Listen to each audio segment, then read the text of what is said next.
Hello, this is a continuation of my discussion about how to deal with dislikes, especially when we dislike a person. And to some degree, it also works towards your dislike to certain activities. For example, some people do not like to look into their finance because it could be daunting, or some people do not like doing exercise for whatever reason. So, dislike in general, if you look at it, there is a physiological response in our body. So it is not something that we are quite imagining. There is a natural physiological response. Now we get into this fight or flight mode. For those who are not familiar with that, it is a very primitive response. So if imagine you're a caveman, or back in the days when we were cavemen and women, you go into a cave and you find a big bear there. You think about whether you can actually fight it or you'll flight. You'll just run away from there. I would probably run away from there. I'll take the flight response because I wouldn't fight and win against a bear.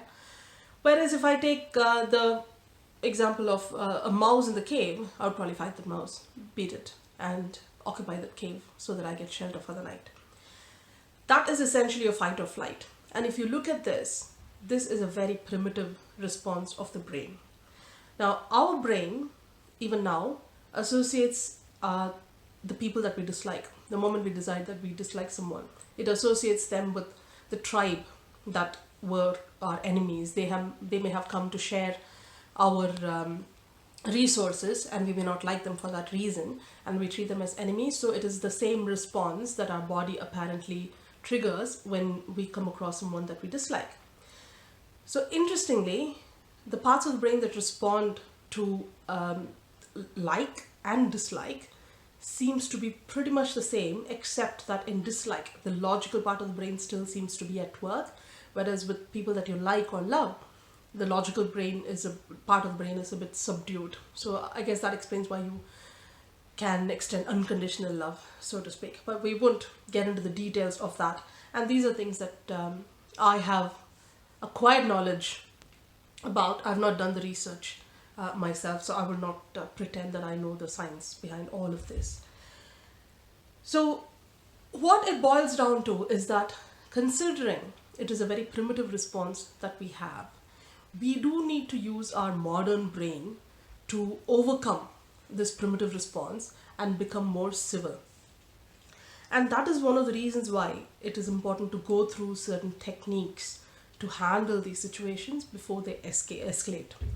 So we will go through, maybe in two parts, some methods by which you can actually reduce your response to dislike and make things better. You can't deny that there will always be people in this world that we don't particularly like or we don't like to engage with, but you don't have a choice. It could be a colleague at work, it could be your own boss, it could be your neighbor who you come across on a daily basis while you get into your car. So there are people that you can't avoid. At the same time, you may not necessarily like them. So let's see some of the ways we can deal with this. The first one is to probe. Now, it is always worth starting from within. We are sort of prejudiced, and often we conclude that we don't like someone even before we know enough about them. So maybe we concluded that we don't like that particular person because they're not dressed well enough or dressed like how I would expect them to dress. We are very quick to judge people. There could be much bigger problems, like you and them fundamentally disagree. For instance, you have a certain faith and they have a very different faith, and there is no common ground that you find. You think you both cannot coexist in the room. So think of why you dislike the person. Maybe it is how they talk, how they respond to criticism, or they have a different belief than you, like we said. But keep in mind that we are not meant to be the same. All 5 fingers are not the same. That is how it is, and we have got to accept that fact. Another fact that you need to accept is that you are not perfect yourself. And I say that to myself as well. I am not perfect. So, can we look beyond other people's flaws? Can we accept these two facts, which is we're all not meant to be the same and we are not perfect, none of us? Can we accept this and now start thinking that you should look beyond the point that you dislike in them? Now, also start thinking what you like in them. So try to put the positive spin on this while probing. Yes, there are things that you dislike, but surely there should be other things that you can possibly like in them. Start looking at things you see as positives in them. It might even be worthwhile listing down the things that you like and you dislike in someone. It of course depends on how close a relationship you will have to have with them. It is not surprising, or I will not be surprised if you find that although you thought you disliked the person, you might see a lot more positive in them coming to think of it. So it is a worthwhile exercise if you want to just jot down the likes and the dislikes about a person. Now, once you have that written down or thought about it, try and magnify that positive. Focus more on the positive. It grows. So focus less on the perceived flaw or the negative. Slowly it'll start diminishing. Now try and do this often because, like I said, your brain is programmed for the fight and flight response. Now we need to work on our brain to form new neural patterns so that it is trained to react in that way.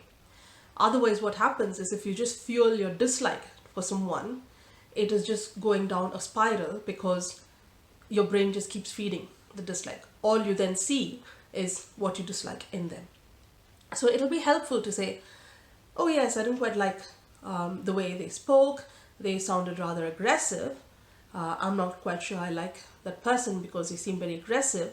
However, what they said is still true, or they had a valid point. They could have said it differently. So try to look at the positive in the negative as well. The next one is having an elevated view. So first you probed into why you dislike a person. Now try and have a more elevated view. What we mean by that is, now that you know why you dislike a person, just zoom out. Keep zooming out. Maybe not till the moon. You don't have to climb up the moon. But even if you look at it from a treetop, or let's say the clouds, how big a problem is that? How big a reason is that for you to dislike someone?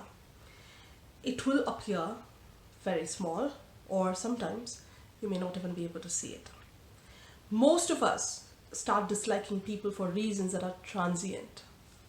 By that I mean things that we can get over in due course. It's not that big a deal. So give it some time, step back and see. It could become insignificant, and that will again help you to look beyond their flaw. So yes, they do have some flaws, so do we, but how big a deal is that? It will help you look at the brighter side. The next technique is striking a common ground, and I think the meaning is quite implicit. Strike a common ground, but it's quite interesting. Sometimes all it takes to change your mind about someone, like I said, we do judge people quickly, and while judging we do pretend, or we just believe that we are perfect. But all it takes is spending some time with them. So understand where they come from. Empathy, putting yourself in other people's shoe, viewing the world from their point of view, are all techniques which will take you a long way in life, whether it is from the context of like or success, leadership, whatever it is, from a people point of view, from a self-improvement point of view, empathy is a technique that you should pick up. Once you start getting to know them, maybe you will change your mind about them. You judge them for the outfit that they were wearing. Maybe you'll get to know that that is the best outfit they actually have. You don't know what life they have been through or what they are going through. So you need to take some time to understand from their point of view. So it might be worthwhile spending some time with them. Now, keep in mind that our reality about things in itself is skewed, because what we think is real is actually a picture that our brain has framed for us. Obviously, there are so many things that goes on in this world, and our brain has to process all this information, but it cannot process all of that information. It'll fail. So it puts some filters in, and how it edits these information depends on things like our emotional state, what our belief systems are, what other filters we have put, like what our interests are. So if you're interested in a particular sport, for example, you will have better listening ears towards that. So you will pick a lot of information about cricket, and you might start liking someone who likes cricket, because we tend to like people who are more like us. So it is important for you to have an open mind, to be willing to change your thought about someone, invest the time in them to learn about them. So I think this is an extremely powerful technique, because after all, you need to give everyone a chance. I once had experience where a girl joined my school in year 6.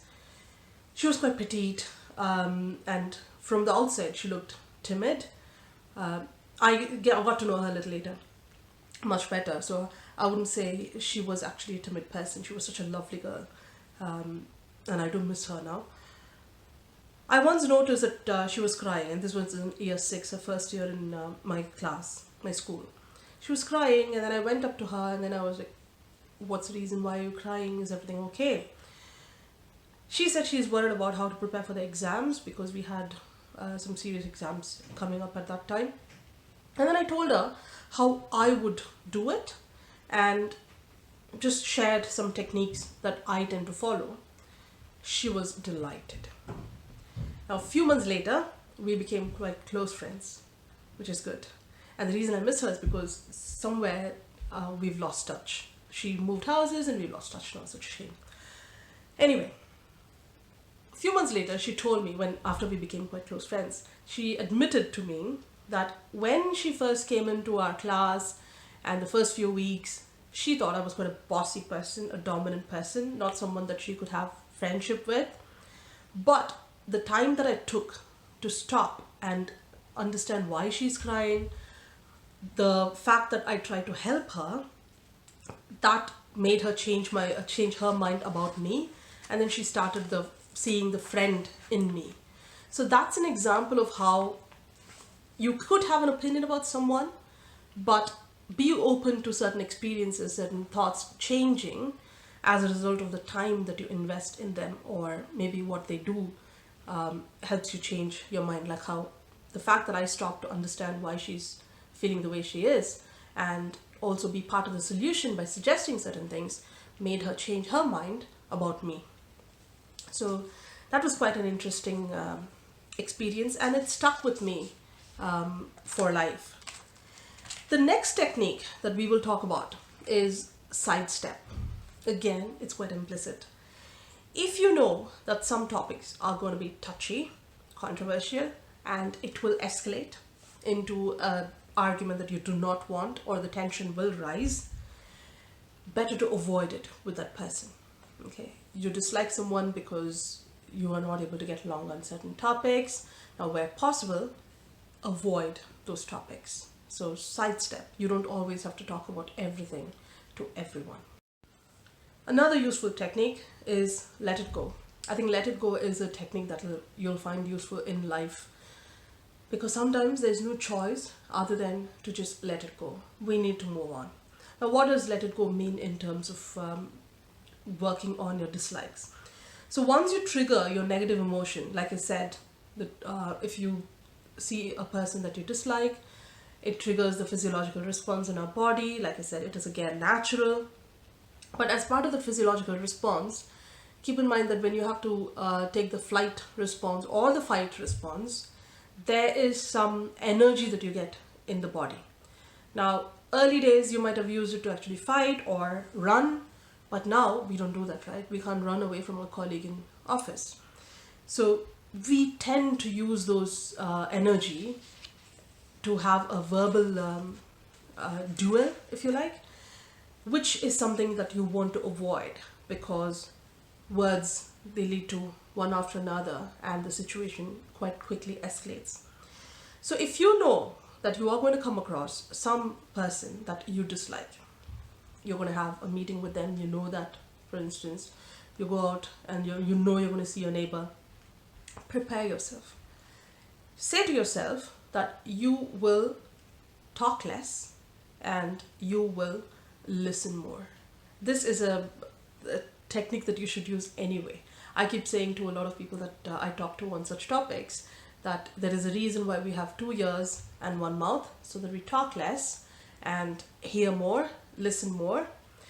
If we talk less, it will help us prevent going down the rabbit hole or the downward spiral, because we're not fueling each other with our words. The tension will de-escalate rather than escalate.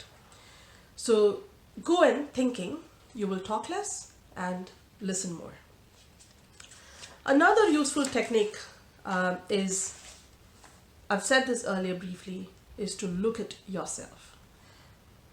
The truth is that your reaction to an event is far more important than the event itself. The reaction, the way you react to something, has a more lasting impact than the event itself. And I have seen this a lot of times in my own life. So why not search for the answer from within yourself? Think about, are you overreacting? Like we said, you know why you dislike because you've done the probing. You have tried to have that elevated view. Is it such a big deal? And now that you know whether it's a big deal or not, think about, am I overreacting? Am I just being oversensitive? Am I having too much expectations? Expectations do lead to disappointment, by the way. Can I change the way I react? Because you cannot go around changing the world. You can only change yourself. So can I change the way I react? Look for the answers within yourself. The 7th technique, which is the last technique that we'll talk about for now, is try talking. Quite simple, isn't it? I, for one, definitely believe that every problem could get resolved by just having an adult conversation or a civil conversation. I know some people don't always feel comfortable talking about such things, but I certainly am quite keen to have a discussion because I prefer to get it out, deal with the problem there and then. However, you need to be very careful how you put across your point. So often you can say, when you do this, I feel intimidated, for example. When you raise your voice to make your point, I feel intimidated. Now, when you use the words I feel, there's not much room to debate on that, because you are entitled to feel the way you feel. It is your feeling that you're talking about. No one else can qualify whether it is a good or a bad feeling. But keep in mind that when you choose the option of talking, which I strongly encourage you to do, you should also be prepared to listen, because you have said something and they might have a perfectly reasonable answer to give you. For all you know, they might have not even known that what bothers you is something that they actually do, or rather they do actually bothers you. So it's worthwhile having the conversation and making them aware, giving them the benefit of the doubt, understanding where the other person is coming from. Like we said, it all spins around that same topic. One example that comes to mind is I read this online, where after years and years of marriage, one couple go apply for divorce. The wife says, this man really tortures me, he doesn't like me. And she was asked to give an example, and she says, for all these years, he would cut the bread and give me the crust, and he would have the rest of the bread. So I've been having to eat the crust in all these years.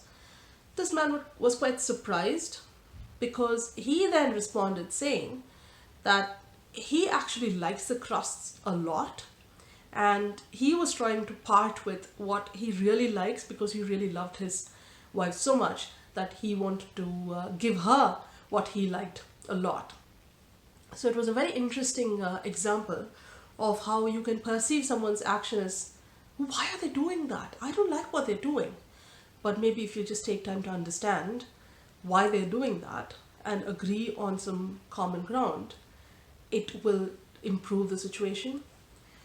I hope these techniques are things that you can try, and if you have any further thoughts, please do leave a comment below. I could update this video at a later point when I grow and learn a few more techniques myself. So until then, thank you. Bye bye.